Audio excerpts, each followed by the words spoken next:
Hello students, programming in सी के student में आपका स्वागत है। और आज का हमारा टॉपिक है रिलेशनल ऑपरेटर्स।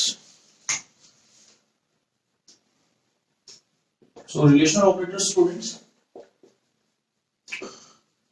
हमने देखे थे less than, greater than, less than और इक्वल टू, ग्रेटर देन और इक्वल टू, इसके अलावा स्पेशली इक्वल टू ऑपरेटर जो इक्विवेलेंसी चेक करता है, और not equal to. So students, दो कंडीशन है रिलेशनल ऑपरेटर्स में। सबसे पहले तो ये कि आपको जो रिजल्ट मिलेगा रिलेशनल ऑपरेटर्स जब अपना ऑपरेशन परफॉर्म करेंगे तो वो ट्रुथ वैल्यू के फॉर्म में मिलेगा। ट्रुथ वैल्यू दो टाइप की होती है, या तो आपको रिजल्ट ट्रू मिलेगा यानी कि 1, और या फिर मिलेगा फॉल्स यानी कि सी के केस में 0। तो इसका मतलब ये कि आपको या तो 1 मिलेगा या 0। 1 का मतलब कि आपने जहां पर रिलेशनल ऑपरेटर लगाया है, तो रिलेशनल ऑपरेटर जाहिर सी बात है दो ऑपरेटर्स के बीच में लगाया होगा, तो जब रिलेशनल ऑपरेटर ने कुछ इवैल्यूएशन परफॉर्म किया तो उसका रिजल्ट जो है ट्रू आया है। तो अगर ट्रूथ वैल्यू वहां पर ट्रू आई है या फिर वो कंडीशन ट्रू है, रिलेशन ट्रू है, तो आपको 1 मिलेगा, और अगर फॉल्स है तो आपको 0 मिलेगा। पहली कंडीशन, पहली चीज तो कॉन्सेप्ट तो ये है।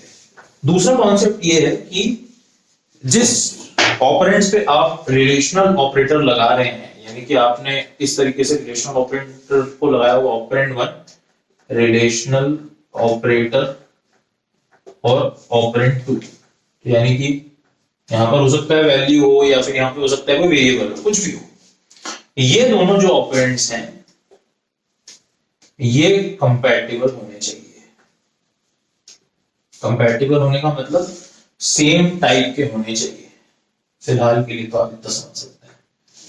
तो आप ऐसा नहीं कर सकते यहाँ आपने इंटीजर वैल्यू लिख दी और यहाँ पे आपने फ्लोट वैल्यू लिख दी या रियल वैल्यू लिख दी, यहाँ पे आपने रियल वैल्यू लिख दी या इंटीजर, या कोई भी ऑपरेंड मिसमैच, टाइप मिसमैच नहीं होना चाहिए। इसका टाइप जो है सेम होना चाहिए। इसका मतलब कंपैटिबिलिटी सही होनी चाहिए, तभी रिलेशनल ऑपरेटर अपना काम कर पाएगा।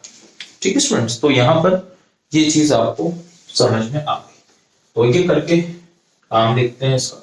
तो सबसे पहले लेस देन का साइन, तो मैं दो वैल्यूज ले रहा हूँ, एक है मेरी 15 और लेस देन 6। तो इसका जो रिजल्ट है वो क्या आएगा, यहाँ पर मैंने रिजल्ट का कॉलम बना लिया, इसका रिजल्ट आएगा, सॉरी 15 लेस देन 6, इसका रिजल्ट आएगा 0, क्योंकि 15 6 से लेस नहीं है। अच्छा, 15 ग्रेटर देन 6 का रिजल्ट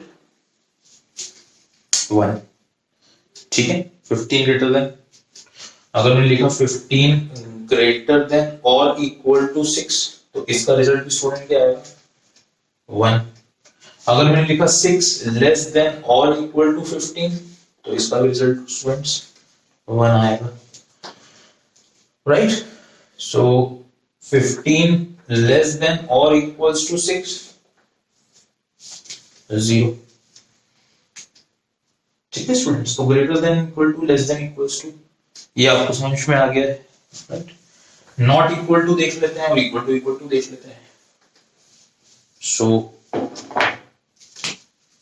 15 नॉट इक्वल टू 13, तो ये 2 है, 15 13 के बराबर नहीं, इसलिए रिजल्ट क्या है 1। 15 इक्वल टू 13, क्या 15 13 के बराबर है, नहीं है, तो इसलिए रिजल्ट क्या आएगा 0। So 15 is not equals to 13। Students, ये आप देख सकते हैं, ये एक्सप्रेशंस हैं हमारे। तो कुछ अगर नया लग रहा हो तो ऐसा तो नया है कि हमने इससे पहले अरिथमेटिक ऑपरेटर्स डिस्कस किया था, तो वहां भी एक्सप्रेशंस थे, तो ये हमारे एक्सप्रेशंस हैं। 13 equal to 13 to 13 not equals to 13, क्या ये सही है? नहीं, गलत है। 13 13 के बराबर होता है, तो यहाँ पे हमने क्या लिखा है 13 नॉट इक्वल्स टू 13, तो ये हो जाएगा आपका फॉल्स, ठीक है। तो यहां पर इस तरीके से आपके रिलेशनल ऑपरेटर्स, एक कभी कभार थोड़ा सा क्वेश्चन इस टाइप का भी आ जाता है, ये भी देखने को मिलता है। एक्सप्रेशन आपका है जैसे कि क्या a plus b x plus y के बराबर है क्या, तो इस केस में होगा ये, पहले a प्लस बी कैलकुलेट होगा, उसके बाद x प्लस वाई कैलकुलेट होगा, और उसके बाद रिलेशनल ऑपरेटर कैलकुलेट होगा।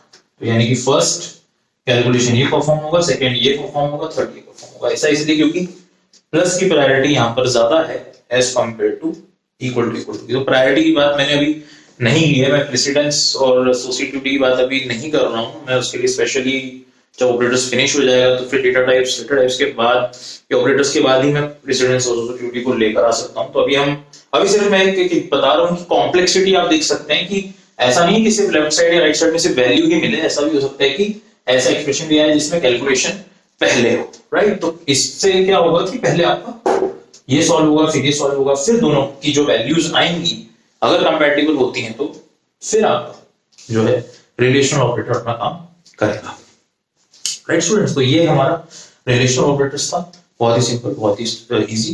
तो अगर आपको ट्यूटोरियल समझ में आया तो सिमरजीत भाटिया कंप्यूटर ट्यूटोरियल्स पे आप सब्सक्राइब कर सकते हैं यूट्यूब चैनल पे। सिमरजीत भाटिया ट्यूटोरियल्स मेरा फेसबुक पेज है, वहां भी आप जाकर लाइक कर सकते हैं। सिमरजीत ट्यूटोरियल्स में इंस्टाग्राम पे भी वहां फॉलो कर सकते हैं और साथ ही साथ सिमरजीत भाटिया.com मेरी वेबसाइट है, आप वहां भी चेकआउट कर सकते हैं। So thank you students, thank you very much.